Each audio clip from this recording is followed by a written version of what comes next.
হচ্ছে সুন্নত প্রতিষ্ঠা করতে, তাওহীদ কায়েম করার পরে সুন্নত কায়েম করতে হবে। সুন্নত কায়েম করা মানে আমাদের দেশের লোকেরা মনে করে দাড়ি টুপি শুধু সুন্নাত, এই সুন্নতকে বোঝানো হয়। সুন্নত মানে নবীর আদর্শ, জীবনের প্রতিটি ক্ষেত্রে নবী কেমন ছিলেন ওই রকম হওয়ার চেষ্টা করতে হবে।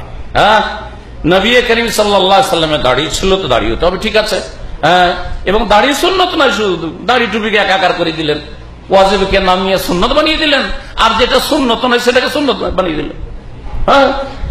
তো কথা হচ্ছে যে দাড়ি টুপি সুন্নতে সুন্নত জীবনে পুরো লাইফের নাম। আপনার পুরো জিন্দগিটা হইতে হবে পেলে মোহাম্মদ রাসূলুল্লাহ সাল্লাল্লাহু আলাইহি ওয়াসাল্লামের জিন্দগির মতো। ব্যক্তি জীবনটা কার মতো হবে? রাসূলুল্লাহ সাল্লাল্লাহু আলাইহি ওয়াসাল্লামের মতো। পারিবারিক জীবন, স্বামী স্ত্রীর সম্পর্ক আপনার কেমন হবে? রাসূলুল্লাহ সাল্লাল্লাহু আলাইহি ওয়াসাল্লামের যেমন বিবিদের সাথে সম্পর্ক ছিল। মা বোনদের সম্পর্ক স্বামীর সাথে কেমন হবে? যেমন নবী সাল্লাল্লাহু আলাইহি ওয়াসাল্লামের বিবিদের সম্পর্ক রাসূলুল্লাহ সাল্লাল্লাহু আলাইহি ওয়াসাল্লামের সাথে। ছেলে মেয়েদের সম্পর্ক বাপের সাথে কেমন হবে? যেমন নবী করিম সাল্লাল্লাহু আলাইহি ওয়াসাল্লামের সম্পর্ক ছিল ছেলে মেয়েদের সাথে, ছেলে মেয়েদের সম্পর্ক ছিল নবী করিম সাল্লাল্লাহু আলাইহি ওয়াসাল্লাম, তার সাহাবায়ে কেরামদের ছেলে মেয়েদের সম্পর্ক ছিল বাপ মায়ের সাথে। ওই রকম সম্পর্ক হইতে হবে। এটা হচ্ছে সুন্নতি জীবন।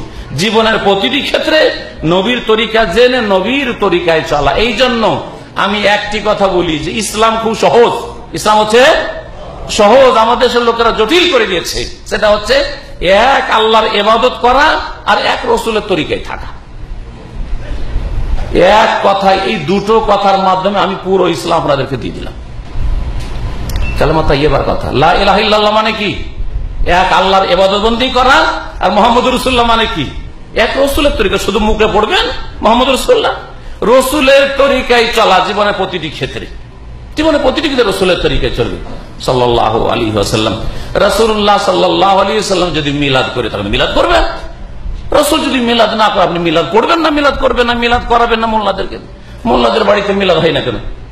আপনার বাড়িতে মিলাদ হলে ইনকাম হয়, কিন্তু হুজুরের বাড়ি মিলাদ করে তো ইনকাম হবে না, নিজের বাড়ির ব্যাপার, তাই না? তাই মিলাদ হয় না।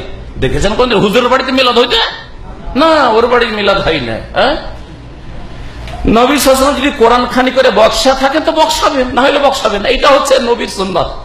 নবীর সুন্নাত খুঁজতে হবে। নবী কারীম সাল্লাল্লাহু আলাইহি ওয়াসাল্লাম যদি কুলখানি করে থাকেন তাহলে কুলখানি করবেন। নবী সাল্লাল্লাহু আলাইহি ওয়াসাল্লাম যদি ফাতিহা করে থাকেন তো ফাতিহা করবেন।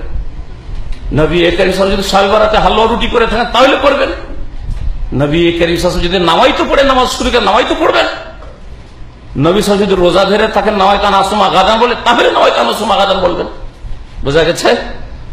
আর যদি নবী করেননি, বলছে হুজুররা করেছে, বুজুর্গানে দিনেরা মহব্বত করেছে, ভালোবেসেছে, এটার নাম ইসলাম নয়। এটা আপনার কলেমা শিক্ষা দেয় না, আপনার কলেমা শিক্ষা দিচ্ছে লা ইলাহা ইল্লাল্লাহ মুহাম্মদুর রাসূলুল্লাহ।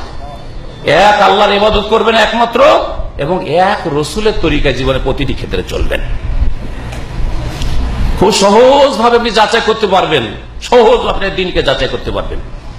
তাহলে আপনার সরল পথে সিরাতে মুস্তাকিমের দাবি হচ্ছে তাওহীদ কায়েম করা, সুন্নাত কায়েম করা।